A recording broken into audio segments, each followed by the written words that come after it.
Hello everyone, and welcome back to the Hearth. Today's story is a story about monsters. We all had monsters growing up, whether they were under our bed or sneaking around in our closet, or lurking somewhere in the basement, or perhaps all of the above. But what if there was a way to just get rid of the monsters? To scare them away, I suppose. This story is a little something like that. I hope you enjoy.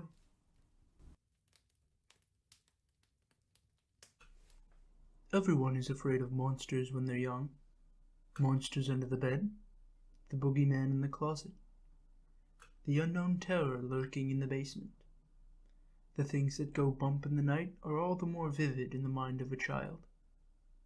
In that regard, Emma was no different from any other child. She feared monsters the same as the rest. For Emma, the problem was frequency. Even during the day, she would come running to her mother, crying for help, saying some creature or other was watching her through the window. In the middle of school, she would scream, saying something was in the classroom with them. She would claim to have bruises or cuts, but no one else could see them. The time of day didn't matter.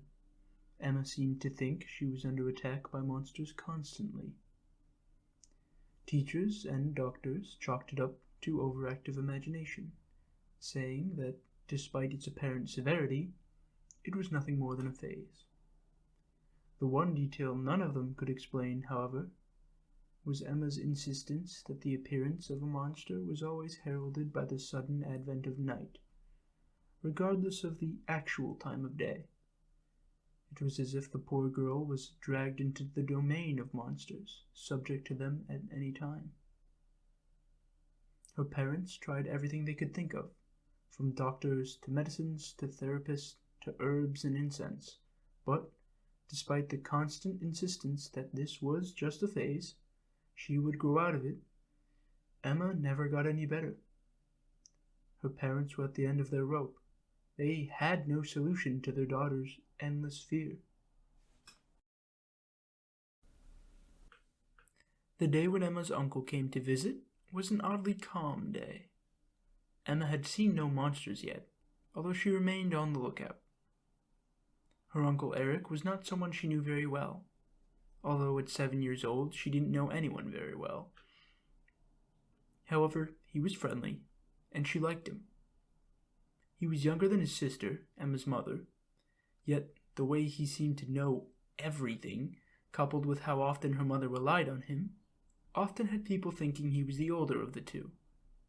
In fact, it was this exact trait that prompted her parents to call upon him now. Currently, the three of them sat in the living room, talking over cups of coffee and a can of soda, in Eric's case. Emma sat just beyond the doorway, out of sight, listening. "We just don't know what to do, Eric," Emma's mother said, sipping her coffee. Her mother had become a much more agitated person because of Emma's problem, and it showed through her movements. The way she took fast, aggressive sips, or the way she would place the cup back on the coffee table and lean back quickly as if retreating. Emma felt guilty. Even though she knew it wasn't, she couldn't help but feel that it was her fault her mother was like this. But she didn't know what to do about it. She couldn't stop the monsters.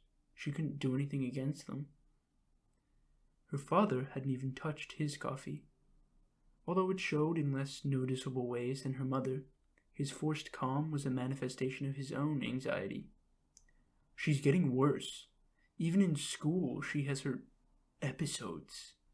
The doctors said she would stop when she got older, that it was just her imagination. But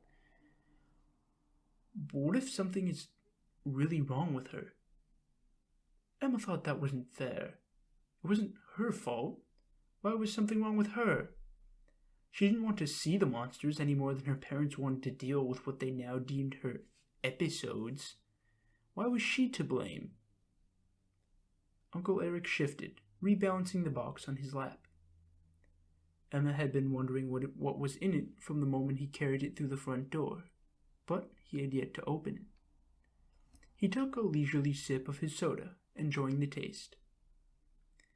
Then he cleared his throat, something Emma found adults often did before switching to businesslike talk. "There's nothing wrong with Emma," he said, much to her parents' chagrin. "Eric, she runs around all times of day screaming about monsters." Her father's voice was raised, his anxiety bursting through his calm facade. "Even at school! What isn't wrong about that?" Eric remained calm, taking another sip of his soda. Emma realized he was deliberately pacing out the conversation to keep her parents as calm as possible. The slower he took things, the more time they would have to let their emotions vent. Slowly, her uncle opened the box, and her parents unconsciously leaned toward it, their hope and excitement building. Eric reached into the box, then paused, looking back at Emma's mother and father. His tone was uncharacteristically serious, so much so that even Emma was hooked on his every word. "You say that you've tried everything. But let me ask you this. Have you tried getting rid of the monsters that seem to bother Emma so much?" Emma's heart soared. Uncle Eric had a way to get rid of the monsters? Emma's parents seemed equally thrilled. "You mean you can stop her episodes?" Eric nodded. "I present to you Fernwold. I call him Fern for short."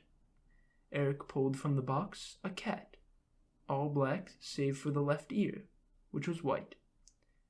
Fern meowed, giving Eric an exasperated look. "Come on now, Fern, don't look at me like that," Eric said, smiling at the cat. "If you want to help, you need to make a good impression." How was a cat supposed to help with Emma's problem? Her father seemed unconvinced. Her mother just seemed grateful for any kind of solution, although Emma could tell she had some doubts as well. "Well, Fern here can serve as a companion of sorts for her. Sometimes, something as simple as having someone by your side can help with something like this. Fern is very low maintenance, so he won't be a burden on your wallet. Trust me, I have a feeling he'll be quite helpful with Emma's monster problem."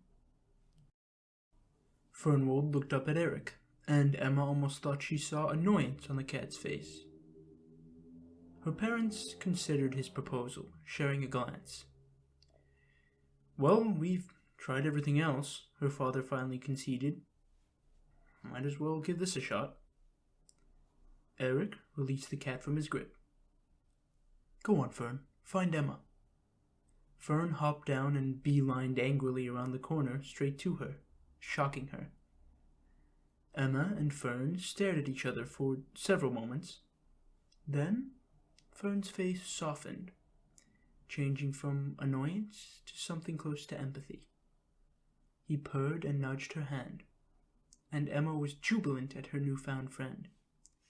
She smiled as she rubbed his head, and, for the first time, she forgot her fear for a moment.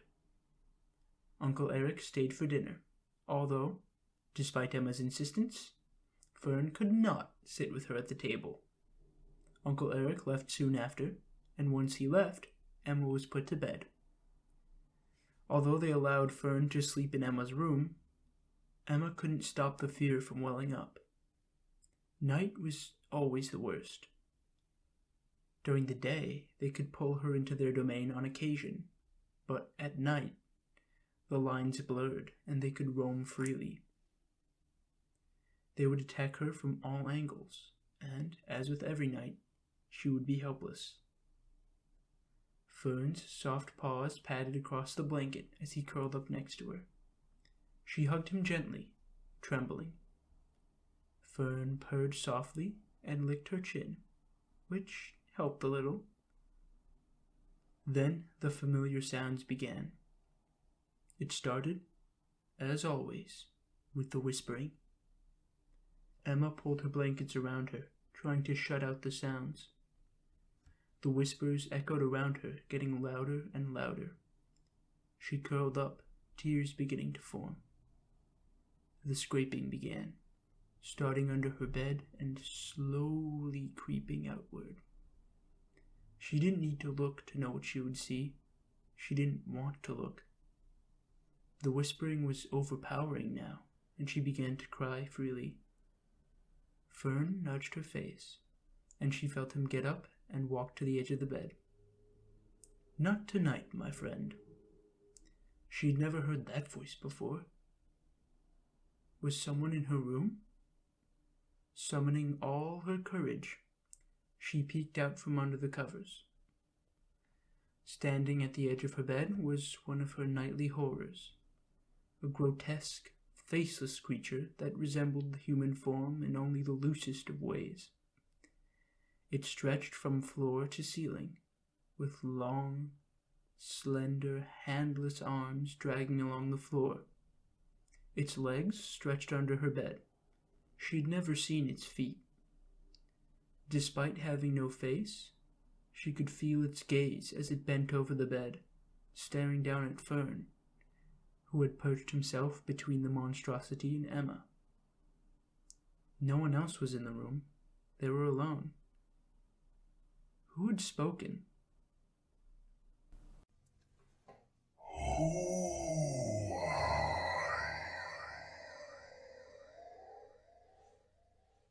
The monster's voice, much like the whispers, echoed around the room, although this voice was much raspier and grating than the voice that had first spoke.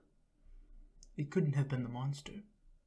But that meant, as if on cue, she heard the voice again, and this time she could clearly see the speaker was, in fact, Fern. "Who I am is of no concern to you. Besides, you won't be in any shape to remember my name in a moment." "Fern," Emma hissed quietly. "What's happening? You can talk?" The monster's head snapped toward her, and Emma pulled her blankets up with a terrified squeak. The creature tilted its head.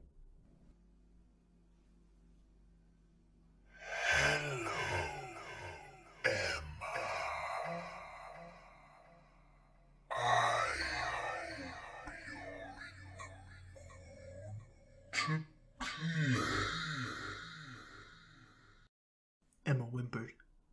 Talking or not, Fern was just a cat. Neither he nor Emma were even half the size of the thing standing before them. Yet, Fern simply glanced calmly back at Emma. "I'm here to get rid of the monsters, remember? That's why your uncle brought me." Fern flicked his tail, and in an impossible, fluid movement it lengthened, stretching all the way up to the creature's shoulder, cutting its arm off. The monster didn't bleed, but it stumbled back, attempting to retreat back under the bed. Fern pierced it through the chest with his tail, pinning it to the floor. "Look at that," Fern scoffed, licking his paw. "The moment you get hurt, you run away." "How cowardly." Fern stretched out his paw, and Emma watched in awe as it unraveled into several long, spiked cords, like barbed wire. He wrapped them around the monster and heaved it entirely out from under the bed, feet and all. Its feet were smaller than Emma would have guessed, although each toe ended in a sharp point. The creature tried to kick at its binds, but it didn't seem to faze Fern in the slightest. "It's a bit late, but I suppose now is as good a time for a snack as any," Fern said, opening his mouth. His jaw lowered and kept lowering until Fern's mouth was like an abyss, lined with several rows of pointed teeth.